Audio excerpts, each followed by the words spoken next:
A ver, esto...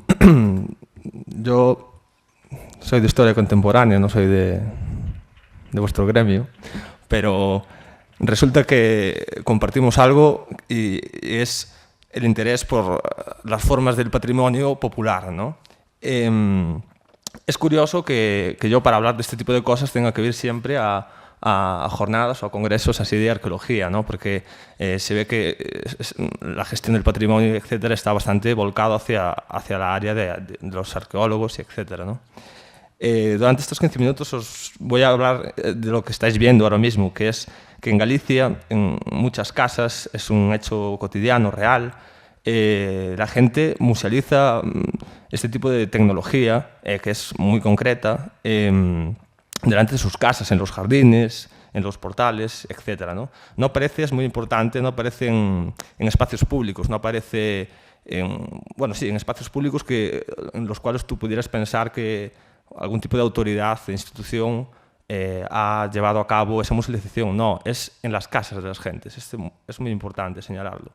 Como se ven, otra característica es que la mayoría de las casas que musealiza este tipo de tecnología agraria son casas nuevas. Esto indica que muchas veces, hablando con la gente que hizo esto, te dicen que es gente que emigró en los años 60 o 70, saliendo del campo, ¿no? Porque no había trabajo, dejando la agricultura como actividad principal, y se fueron para Suiza, para Alemania, ¿no? Y cuando volvieron, este tipo de maquinaria que la tenían oxidada en sus casas, pues la recuperan y le dan un significado y un valor y lo ponen ahí, ¿no? Entonces lo importante es saber por qué pasa esto, ¿no? A ver si pasa la foto. Bien, ahí estamos mis compañeros. Bueno, lo que decía es que este tipo de patrimonialización puede causar un cierto desconcierto en la gente que, claro, no ha visto en su vida un arado, una vaca o algo así, ¿no? Porque es un tipo de musealización muy ceñida a un ámbito concreto, a las comunidades campesinas, concretamente, por lo que todo tipo de sociedades urbanas en la actualidad, que son mayoría, no entienden o no son capaces de comprender qué significado le da a la gente a esto, ¿no? Entonces, se trata de una forma de apropiación muy concreta en la sociedad, ¿no? Y lo importante, entonces, en este punto es explicar qué es lo que qué es ese tipo de tecnología, cómo se usaba, cómo funcionaba, cuánto costó, si fue algo muy positivo para las familias, etcétera, ¿no? Y, claro, entender un poco la naturaleza de este tipo de... O sea, entender qué significaba esto y la naturaleza de este tipo de tecnología agraria para las personas, ¿no? La primera peculiaridad de este tipo de maquinaria es que, como he dicho, es de una raíz nítidamente popular, ¿no? Son antiguas familias campesinas que hay en algunos casos gente que, aún no siendo campesino, sí que, o sea, antiguo campesino, porque en la actualidad no quedan como...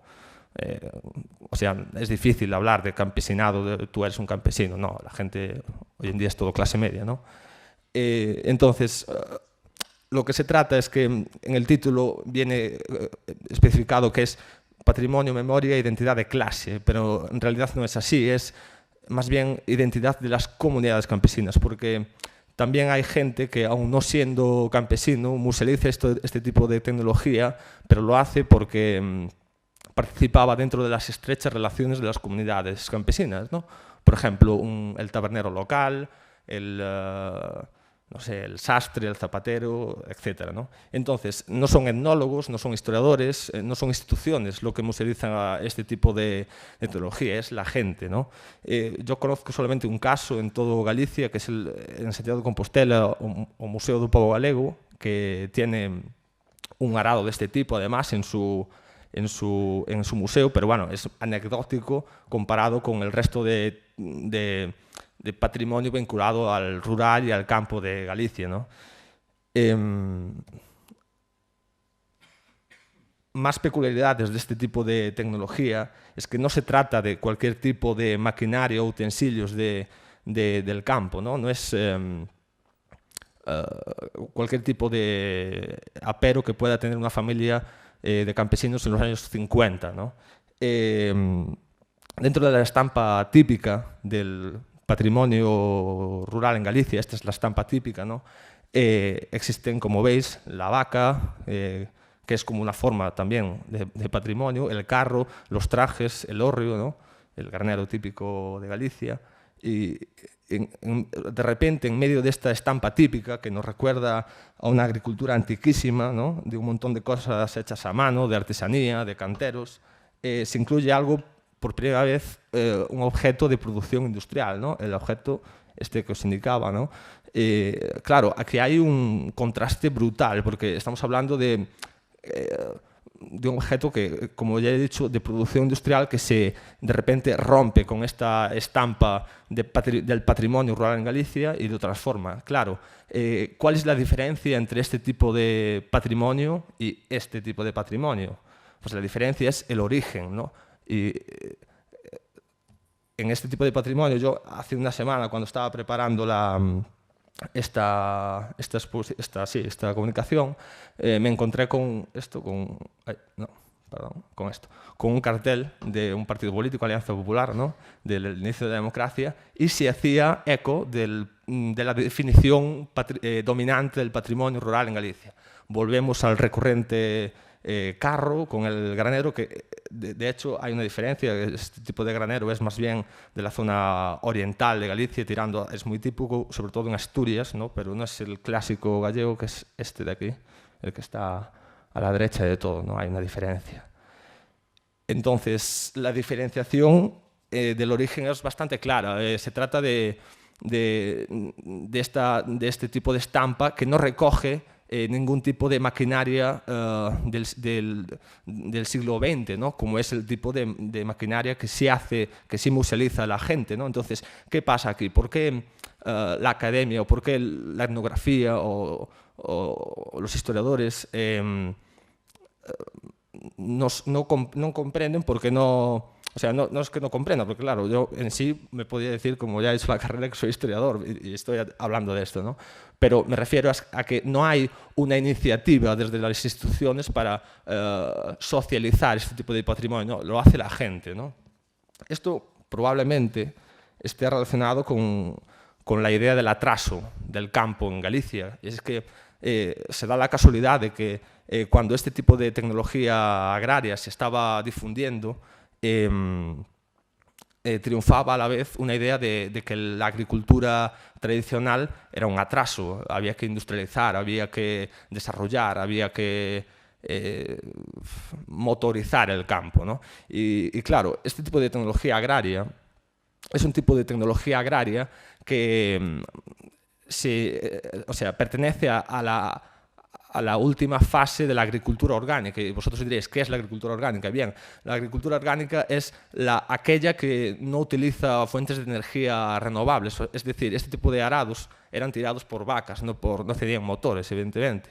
Entonces, es la última tecnología que hay en la agricultura orgánica para que después venga, en los años 60 del siglo XX, la revolución verde y la motorización del campo, los tractores, y etcétera, ¿no? Ahí hay un cambio bastante importante. Entonces, como os decía, este tipo de tecnología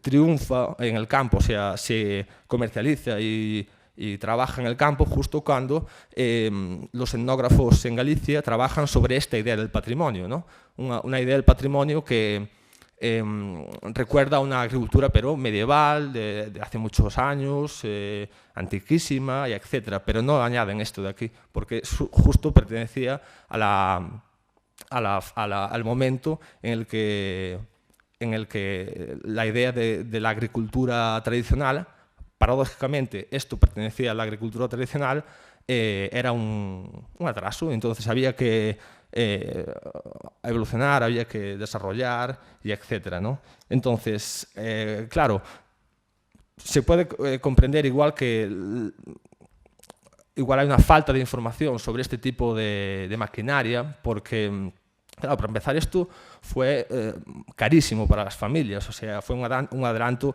cualitativo en los trabajos agrícolas, aumentó aún más la capacidad de producción de alimentos, tanto que llegó a producir más personas de las que necesita el trabajo en el campo. De ahí también, en parte, la emigración en Galicia, ¿no?, en la primera parte del siglo XX.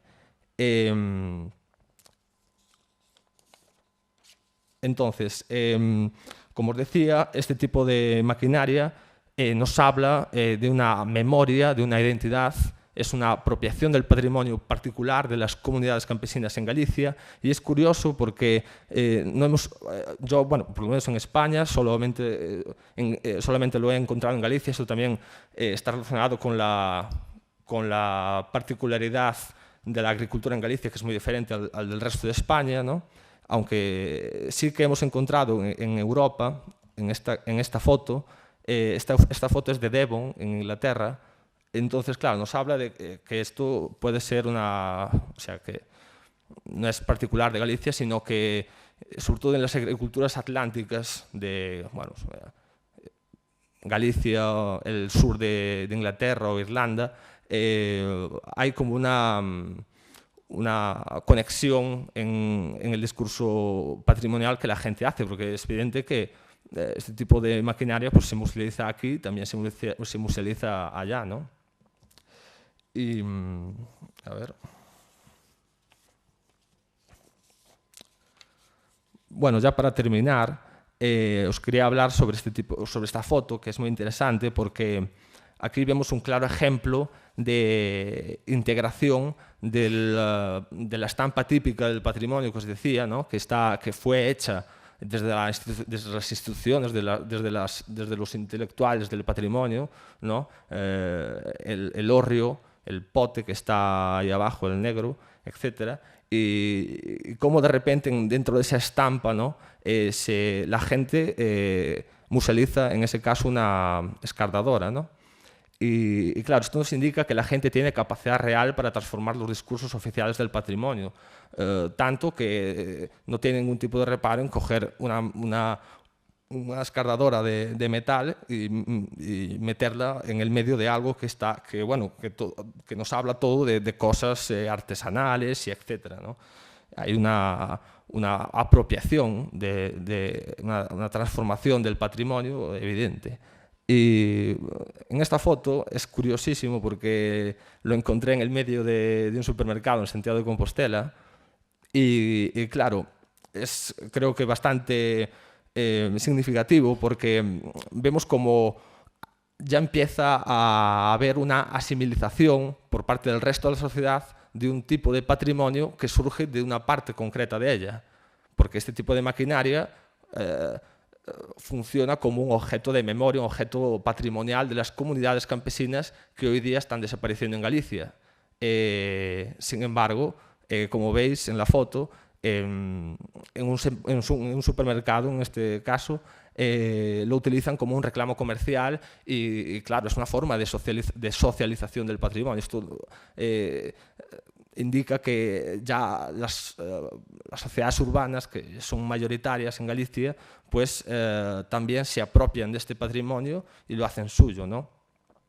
Esto me recuerda al caso de los castros en Galicia, que hasta que alguien dijo que eso no era un patrimonio, que eso era historia, la gente los utilizaba como fuentes para coger piedra, ¿no?, para sus casas. Entonces, en este caso es lo mismo, pero al revés. Hasta que los campesinos dicen que eso es patrimonio, los historiadores o la academia pues no sabe lo que tiene delante, ¿no? Y nada más.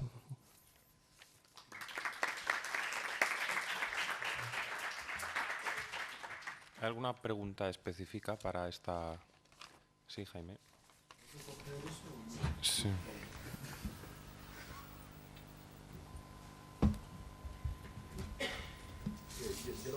¿Esto se me oye? Sí, ahora sí. Lo que preguntaba era hasta qué punto esa patrimonialización se está dando desde las comunidades campesinas o desde las comunidades burguesas que están reutilizando esa cultura material de las comunidades campesinas. Porque, por ejemplo, yo en Salamanca, pues con los carros, que los carros pues bueno, un poco diferentes, pero un poco más madera, más rico, ¿no? Que los gallegos, que eran un poco así más normales. Pero bueno, la cosa es que las ruedas y los carros se pusieron de moda. No, los carros de bueyes, los grandes, sí.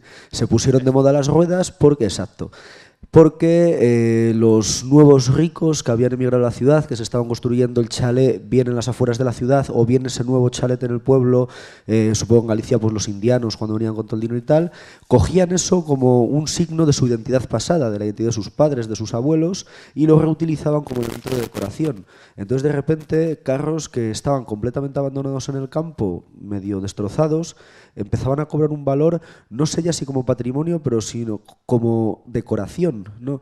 Y la gente iba por los pueblos, estos mercantes que van de patrimonio, ¿no? Que van por robando iglesias y tal, iban comprando esos carros y esas ruedas de carro para revenderlas después en la ciudad por 20 veces más dinero a estos nuevos ricos que estaban utilizando eso como, ¿sabes? Entonces, la pregunta, ¿esto viene de las comunidades campesinas o viene de esas nuevas comunidades burguesas que retoman ese patrimonio campesino? Ya, bien. Sí, a ver, la pregunta es muy interesante, pero este tipo de patrimonio que estamos viendo en este cartel viene de las comunidades burguesas. Este tipo de patrimonio viene de las comunidades campesinas. Es así porque además no es el tipo... Hay que comprender muy bien el horizonte tecnológico al que pertenece este tipo de tecnología. Y es que es la última tecnología que triunfa en el campo antes de que la Revolución Verde se lo cargue. Porque hasta los años 60 la mayoría de la gente en Galicia vivía de la agricultura y trabajaba de ella.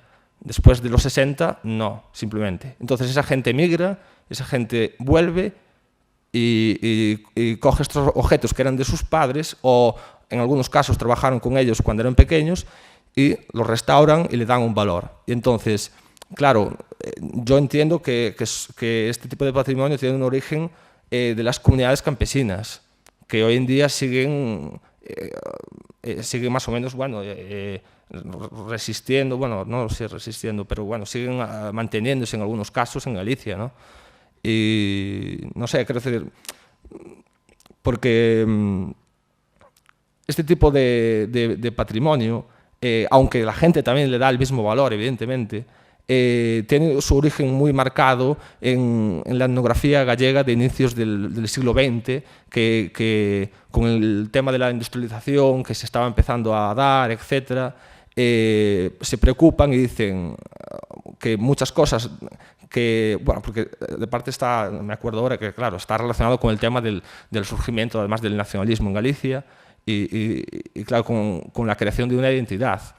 Y dicen, ese tipo de objetos hay que conservarlos porque se están desapareciendo, pero son ellos, no son los campesinos que en ese momento no le dan ningún, no es que le den ningún valor, pero no le dan el mismo valor que, o sea, esta estampa está hecha por ellos, ¿no? Esta estampa no está hecha por los, o sea, este traje, el traje rojo, no es, ese es el traje estándar, pero no es el traje, si tú después vas realmente por las localidades en Galicia, no es este traje lo que tiene la gente, lo que pasa es que este es el que ha triunfado como idea estándar, ¿no?, del patrimonio en Galicia. Entonces esa es la diferencia. No sé si te he contestado muy bien, pero...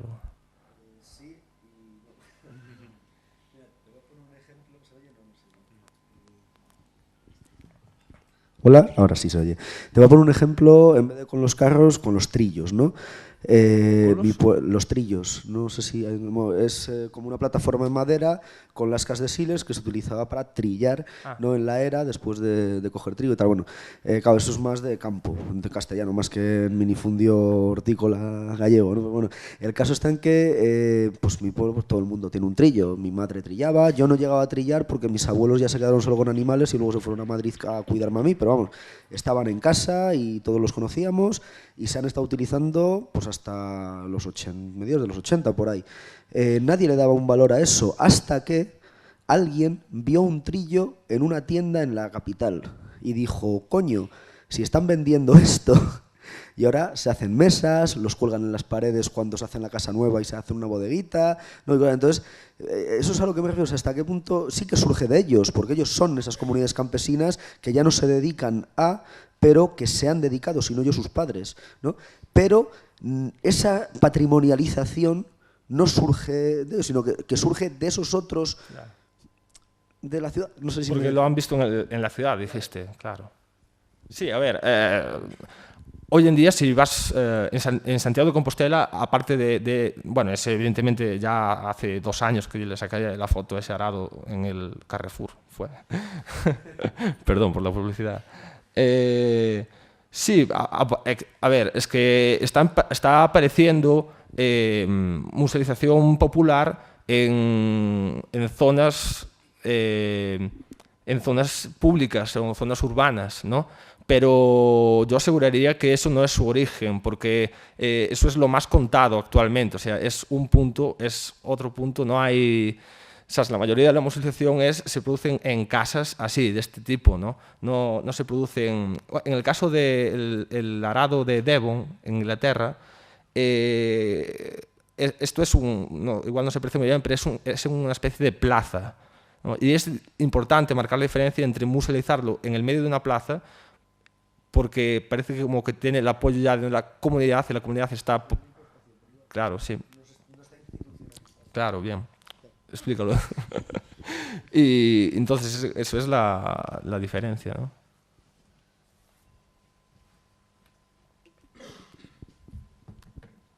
Bueno, hola. Bueno, la verdad es que es interesantísima la ponencia y la cantidad de variables que ayudan a explicar realmente este fenómeno. Me parece fascinante el cartel de la campaña política de Alianza Popular en el año 81, porque define perfectamente lo que es Galicia en los últimos 40 años, ¿no?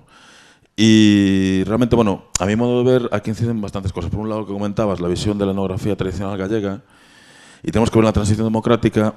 La derecha, la Alianza Popular, por ejemplo, gobernó en Galicia y sus sucesores, prácticamente quitando 6-7 años de democracia, han gobernado siempre. Ellos han manejado un discurso siempre tradicionalista, folclorizante de lo que es la cultura gallega. Tenemos que ver que es un partido fundamentalmente fascista, ¿no? Que tuvo que adoptar en tiempo real, en 2 o 3 años, un discurso autonomista, ¿no? Entonces, por todo el plano ideológico del fraguismo, por ejemplo, desactivó en parte la ideología nacionalista manejando este discurso de la morriña, que se trasladó sobre todo a las comunidades en la emigración gallega. Sobre los centros gallegos, por ejemplo, si vais al centro gallego de Gasteiz, os vais a encontrar con una réplica a tamaño real del botafumero de la Catedral de Santiago de Compostela, ¿no? Y que llamamos nosotros ensebrismo, esta visión folclorizante, ha desactivado en gran medida lo que es la actividad política en este país. El segundo punto que quería comentar, ese debate si son burgueses, si no son burgueses, tenemos que ver que los emigrantes gallegos que siempre vuelven a su tierra, ¿no?, a vivir los últimos años o a enterrarse en los cementerios de sus parroquias, nunca dejan de ser campesinos desde el punto de vista ideológico, ¿no? Aunque estén forrados, unos sean millonarios y otros hayan fracasado en la migración, desde el punto de vista ideológico siempre lo siguen siendo, ¿no? Entonces, yo creo que realmente un título alternativo a esta ponencia sería Los desertores del arado, porque después hay una relación esquizofrénica de los campesinos gallegos con su patrimonio. Es decir, esta gente ha rechazado, los hijos y los nietos de esa gente que aún cultivaba los campos en los años 50-60 no querían saber absolutamente nada del trabajo en el campo, ¿no?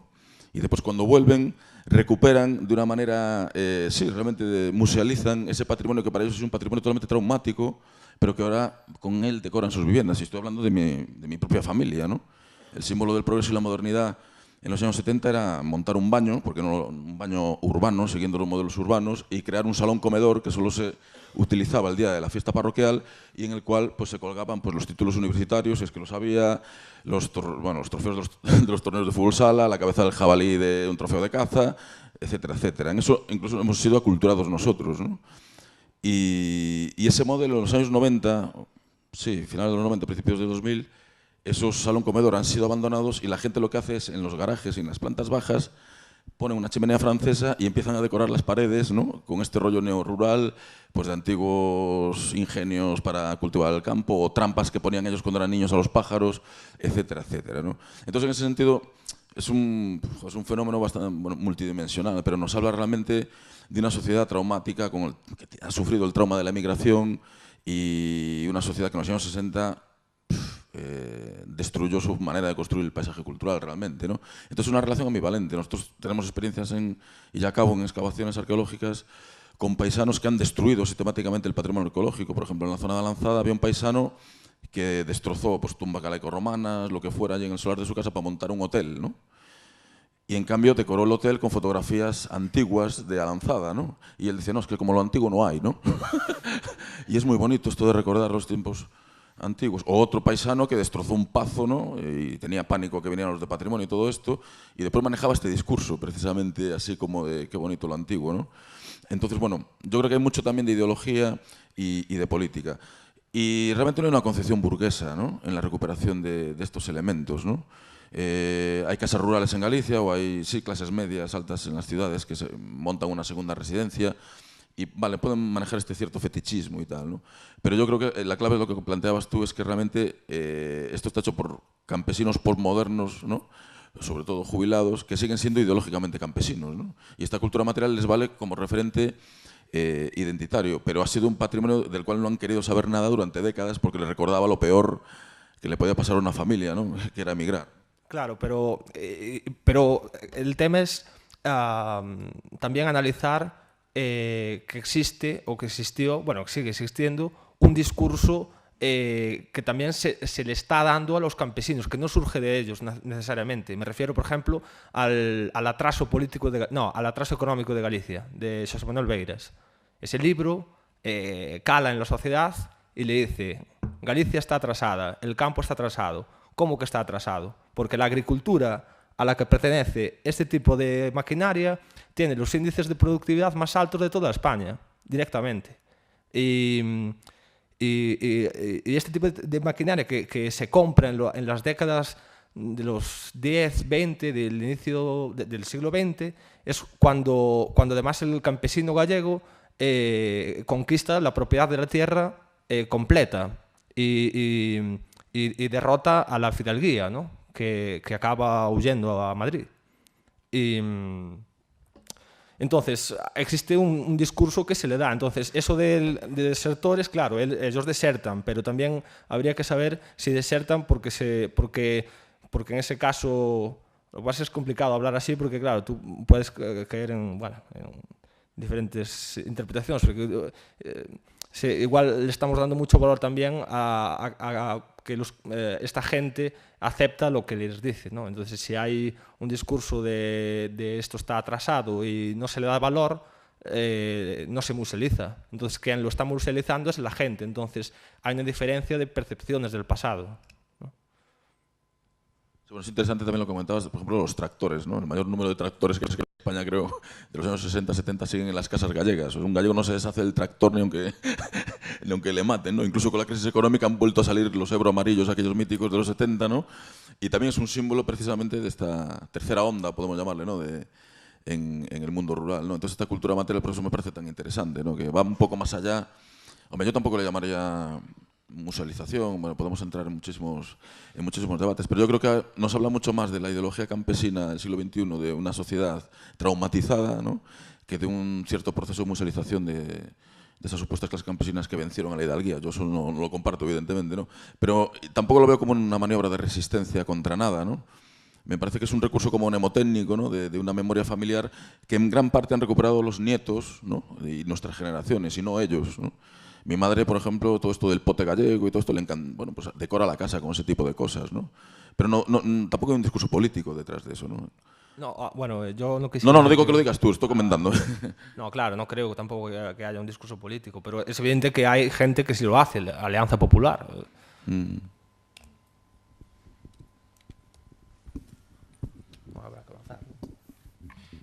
¿Alguna pregunta más específicamente sobre esta ponencia? No. Bueno, pues pasamos a la